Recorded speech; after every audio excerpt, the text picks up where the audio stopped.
Hi guys, welcome to another video. Catch up with me in the kitchen today, as you can see, and as the title of the video suggests, I'm going to show you today how you can make pellets for fishing. Now, you may want to do this because there's no pellets in the range of the bait that you want to use. I know that's the case for me, and that's why I started making my own pellets. Mainly pellets for the hook, but you can make a few freebies as well. Just depends how busy you want to be in the kitchen, really. But as you'll know if you watch the channel, you'll know I love using Hotfish GLM boilies for my barbel fishing. They're from Dynamite Baits. Now, it's a very limited range, this. You do boilies, you do some pop-ups, you do some liquid attractant as well. No pellets in the range. Now, the advantage of a pellet hook bait over a boilie hook bait is that obviously a pellet will dissolve over time. It'll start to break down, wash off downstream, giving flavour into the river, hopefully pulling the fish up onto your bait. So I decided I'd like to fish with some pellets, but I did want them in this particular flavour. So I worked out a little way of doing it, which is what I'm going to show you now. Now what you need to do is knock yourself up some paste, which I've done here. Now I won't run through exactly how I make this up in this video. I'll link you in up there to a video I made recently about how to make your paste up from, in this case, the boilies, because this is the basis of your pellets. Now obviously you could make a paste and use the same principles here with any kind of paste. You can make paste out of groundbait. You could make, I recently made some custard powder paste. You can make any sort of paste you want, perhaps some proprietary ones from the tackle shop, make some pellets out of it for yourself. But I'm just going to show you the principles of how I make pellets from paste. Now, what I tend to use, you don't have to, but what I tend to use is a boilie rolling gun. If you've not seen one of these before, it's basically one of these sort of mastic guns with a tube. You put your paste in, it extrudes out the nozzle, and you get a big sausage. What the boilie rollers will then do is put the sausage into a rolling table, roll the balls, and boil them. We're obviously not going to do that because we're making pellets, not boilies. Right, let's get the paste loaded into here, and I'll show you what to do. Now, if you don't have one of these, don't worry, you can still do this. Not a problem at all. But what I'm going to do, I'm going to break this lump of paste in half. We'll stick half of it in here. I'll show you how to do it with a gun. And then I'll show you how to do it without the gun.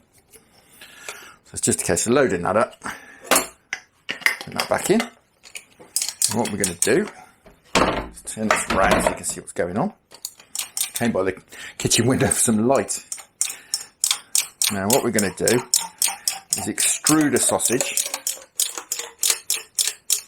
out of here.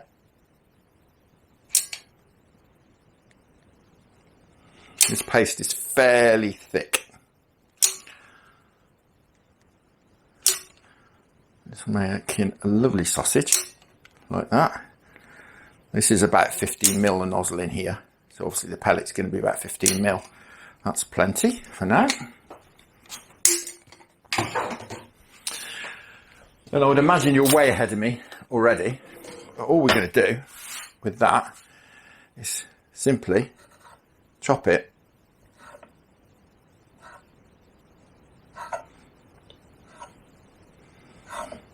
like that. It's as simple as that. What you end up with is some pellets. You can reshape them should you wish, but what I find is, you'll probably see that they do squodge out a little bit. And I find that is a distinct advantage when you're banding these. Fish these on a band, then obviously those ends will keep this pellet on. Lovely. Now, obviously you're going to turn around and say, but they're all squidgy and soft. Yeah, they are. All you have to do is stick these on a rack. So this is what I use to dry mine pellets out. I just stick these on a tray like this. just an old oven tray. As I say, I'll stick this in the airing cupboard to dry them out. Don't want to dry them out too quickly. I don't want them to be, you know, perhaps in the sun or something. You don't think, oh, that'd be great. They dry out really quickly. They might, but you will find they might crack. So I tend to dry mine out over a few days, perhaps 3 or 4 days. We'll dry them out, and that way they won't crack. That's the plan. So what you can do if you don't have a boilie rolling gun is it's simply a case of getting a bit, rolling it out. Won't be quite as uniform as when you're using the boilie rolling gun, but you can see there I've rolled that out. It's about, I don't know, 10 mil in diameter, something like that. And what you might find it pays to do is warm up your knife a little bit and wet it. The smaller ones do tend to be a bit more sticky, but you can see there, we chop these off. Unfortunately making them a bit wetter. That's not really a problem. As you can see there, we've got some much smaller little pellets. Just guard the end bit, as you can see there. Very similar to the large ones, but these are perhaps 10 mil in diameter. Again, we'll stick these on this tray. And what we'll do, we'll come back to these in a few days and I'll show you how they've dried out. Do the rest of this sausage. You find them a cracking bait. Perhaps when you need a slightly smaller bait than a 15 mil boilie. Right. Stick these on here, spread them out. Well, the magic of editing, I will see you in a few seconds time, but for me it will be a few days time once these have dried out. So by the magic of editing, I'm back. It's 4 days later, back with the pellets, as you can see. Now I've been drying these out just very gently, as I mentioned in the previous part of the video. I was going to put them in the airing cupboard, but they're a little bit smelly to go in the airing cupboard. So what I've done is put them on top, actually put them on top of the fish tank. We've got a tropical fish tank, and the lid on there gets relatively warm, but not hot, from the lights and obviously from the warmth of the water as well. So they've just dried out for about 4 days. Now, they're probably not going to look a lot different to how they looked before, really. They're 2 different sizes there. I think the best way I can describe how hard they've gone is to drop them. As you can hear, they've dried right out, and they've gone very hard, which is exactly what we want, of course. Now I think what we'll do is I'll rig one of these up and show you exactly how I band them up, but it's very easy with a pellet band on here. Perhaps we'll get one of these as well, perhaps one of the smaller ones. We'll put it in some water, and we'll time exactly how it looks after, say, 20 minutes, half an hour, because what we want ideally, obviously with them being pellets, don't want this water too hot, we don't want it too cold. What we want to do is make sure they start to break down. That's the idea. I mean, the first thing to do is make sure they sink, which it does, of course. So what we'll do is we'll keep an eye on that. We'll start a timer. Time is it now? 22. So we'll give that till 2 o'clock, and then we'll have a look at that, see exactly how it's getting on and how much it's starting to break down, because that's the whole point. Obviously boilies, which we've made these from, they'll stay solid for days on end.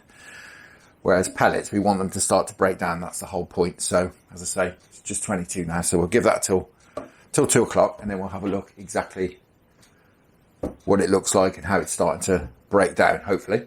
I'm sure it will. Right, in the meantime, we'll stick these on a band, and I'll show you how I band these up. Now, the way I like to fish these pellets is piggybacked onto the back of the hook. So I'm usually chub fishing with them. So I want them nice and close, nice and tight onto the hook. So what I use, certainly for the bigger pellets, is a size 6 quarter curve shank hook there, with a pellet band on the back, as you can see. I think it's a 10 mil band. Now obviously for the smaller pellets, just a case of scaling down. But what I would do is literally just piggyback that pellet on the back of the hook, like so. Simple as that. That's how I like to do it. As I say, these sort of flared ends tend to keep that band on nicely as well. And of course, going back to the previous video, should you wish to paste wrap this, it's just a simple case of putting a bit of paste around there, job done. But that's how I like to fish these pellets. And as I say, you can make them in any flavour combination you like. You can do anything you want. And that is how you can make some pellets from boilies that don't have pellets in the range. So I think all there is left to do is come back in a few minutes and we'll come and have a look exactly how that pellet is breaking down. So it's been about 25 minutes now since we dropped this pellet in here. So let's have a close-up look at exactly how it's doing and how it's dissolving. So there it is in the little pot, as you can see. Now, clearly we don't want this to just completely dissolve. You know, we may want to cast this in and leave it for an hour at points. So it doesn't want to dissolve or get completely waterlogged. What we're looking for is for it just to start to break down, just the surface to start to dissolve a little bit. And that's obviously what will wash off downstream. We'll give it a little bit of an agitate. And you can see, well, there you go. You can see, you clearly see bits starting to break off it. It's still in one piece, as you can see if I poke it. But you can certainly see there it's starting to break down. So that's absolutely perfect. That's just what we want. Giving it a right poke there. It's still certainly solid enough that it would still be on the band. But as you can see, it's really, really breaking down. Obviously all that smell will be washing off downstream, all that attraction. So that's exactly what we want. That's fantastic. So that's worked brilliantly. Really pleased with that. I'll certainly be using those, as you can see, as we saw up on the close-up. As you can see there, it's certainly starting to break down. And that's exactly what we want. And that's the advantage of pellets over boilies. So I hope you find that useful. Something a little bit different, but that's certainly the way I make pellets from boilies. I've done it with several different types of boilies that don't have pellets in the range, and it works really well. So as I say, hope you find that useful, and thank you very much for watching. Tight lines when you get out there. Many thanks to the channel patrons for your wonderful support, and I'll see you all again very soon.